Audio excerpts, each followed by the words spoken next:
Hi friends, welcome back our channel Mahalakshmi recipe. பொதுவே ஸ்வீட்ஸ்னா எல்லாருக்குமே ரொம்ப பிடிக்கும். அந்த வகையில் இன்னைக்கு நம்ம பார்க்க போகிறது சுவையான கோதுமை அல்வா. ஓகே, வாங்க வீடியோக்கு போகலாம்.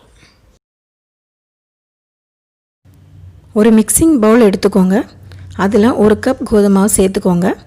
அந்த 1 கப்புங்கிறது 150 கிராம். அதே கப்பில் 1/2 கப் தண்ணி எடுத்துக்கோங்க. நம்ம சப்பாத்தி மாவு பிசைகிற மாதிரி பிசைஞ்சு வச்சுக்கோங்க. கொஞ்சம் கொஞ்சமாக தண்ணி ஆட் பண்ணி நல்லா சப்பாத்தி மாவு பதத்துக்கு பிசைஞ்சு வச்சுக்கலாம். ஓகே, மாவு நல்லா பிசைஞ்சாச்சு. இப்போ அதில் 1 கப் தண்ணி சேர்த்துக்கோங்க. 5 மணி நேரம் இந்த மாவை ஊற வைக்கணும். தென் 5 மணி நேரத்துக்கு அப்புறம் தான் இந்த மாவு நல்லா பிசையணும். பிசைஞ்சால் மட்டும்தான் பால் நல்லா வெளியில் வரும். இல்லை நம்ம கம்மியாக 2 மணி நேரம் 1 மணி நேரம் வச்சோம்னா பால் இந்த அளவுக்கு நமக்கு வராது. நல்ல பால் வந்தால் மட்டும்தான் நமக்கு அல்வா கிண்டுறதுக்கு கரெக்டாக இருக்கும். ஓகே, நல்லா பிசைஞ்சு அந்த சக்கையை பூரா எடுத்துடலாம். ஓகே, இப்போ ஒரு பவுலில் ஃபில்ட்ரு வச்சு அந்த பாலை வடிகட்டி எடுத்துடலாம்.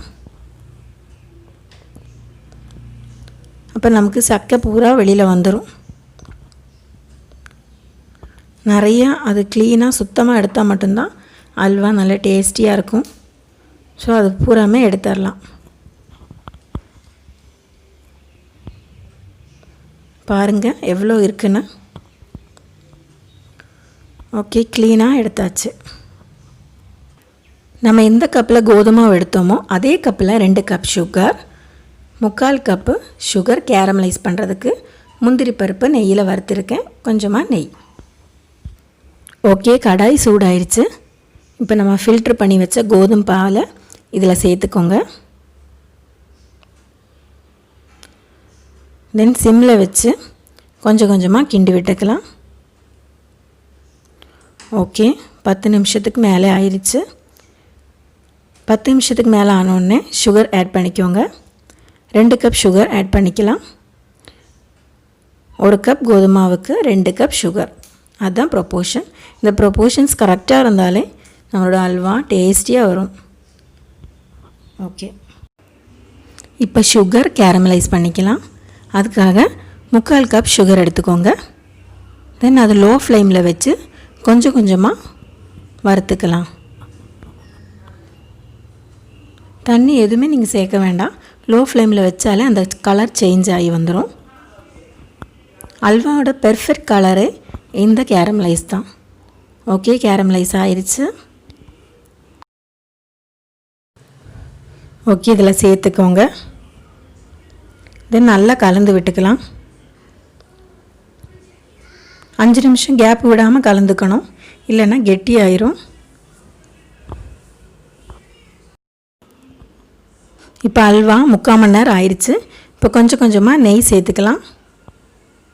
ஃபுல்லாக சேர்த்துக்கூடாது, கொஞ்சம் கொஞ்சமாக சேர்த்து கிண்டி விடணும். தென் அது கூடவே நம்ம நெய்யில் வறுத்து வச்சுருந்த முந்திரி பருப்பை ஆட் பண்ணிக்கலாம். தென் நல்லா கலந்து விட்டுக்கலாம். கலர் பொடி எதுவுமே சேர்த்தாமல் அந்த அல்வாவோட கலர் வந்துடும் நம்ம கேரமலைஸ் பண்ணுறதுனால. ஓகே, கேப் விடாமல் நல்லா கலந்து விட்டுக்கலாம்.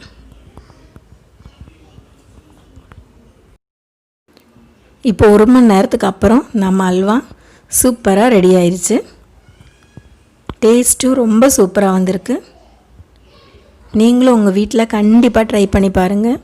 சூப்பர் டேஸ்ட்டாக இருக்கும். சிம்பிளாக இதை செஞ்சிடலாம். உங்கள் ஃபீட்பேக்ஸை கமெண்ட் பண்ணுங்கள். எனக்கு பிடிச்சிருந்தால் லைக் பண்ணுங்கள், ஷேர் பண்ணுங்கள், சப்ஸ்கிரைப் பண்ண மறந்துடாதீங்க. ஓகே, நன்றி.